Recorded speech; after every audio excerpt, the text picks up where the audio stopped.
And finally, in the last few months, we've heard a lot about the need for change in the music industry and the strides the Isle of Man is taking on the issue of unregulated downloading and streaming. So, where are we up to now?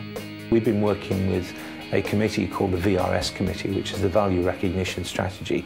This is made up of representatives of all the major labels and the independents and PRS. When we put our proposal forward to them, they discussed that at their meeting, and they've come back to us, and I'm very pleased to say that they're backing our strategy and our proposals.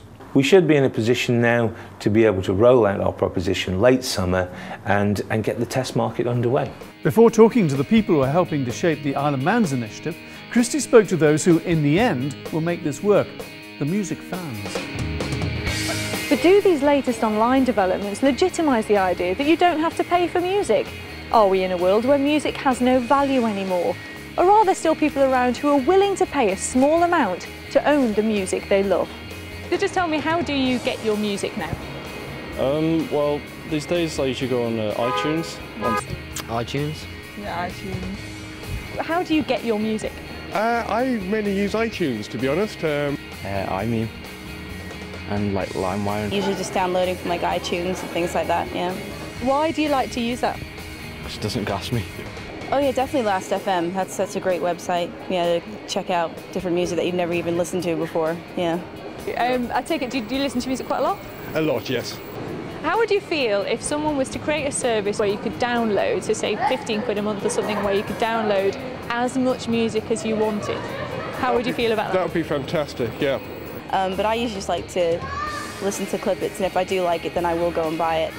So how would you feel about a service that would be created that might just be, you know, like a really nominal fee a month, just a few quid a month or something, where you could stream online if you wanted to, or for a slightly larger fee, you could then download as much as you wanted. So say like 15 quid a month, you could download as many albums, as many artists as you wanted. Would you use something like that? Oh yeah, that'd be cool. It'd be great to have something like that. Is that something that would interest you? Definitely, yeah. That would be a lot more economical and easier to do, really.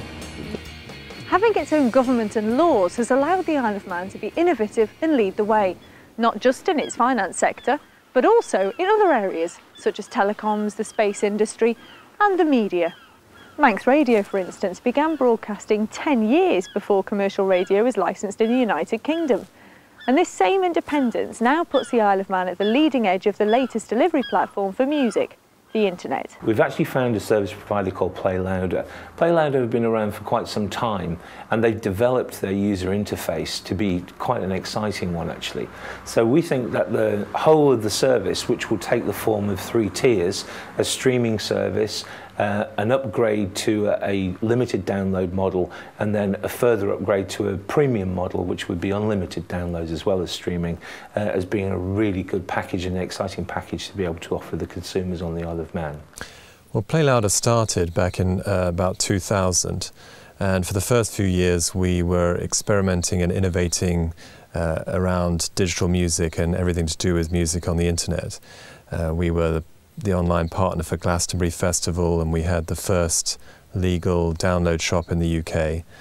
And then more recently we've been developing a platform for offering downloads and streaming of music to subscribers to ISPs. And the idea is that we work in partnership with the ISPs to enable their customers to download and stream as much music as they want, just for a monthly bill. The idea is to bring together on the one platform all the things that any music consumer would want to have from their music service.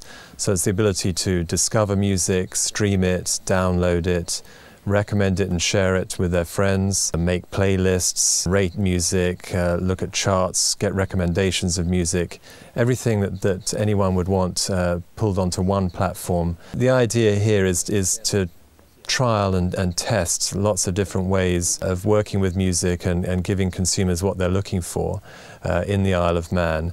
And we hope to learn a lot from that and to pick up what consumers are really interested in.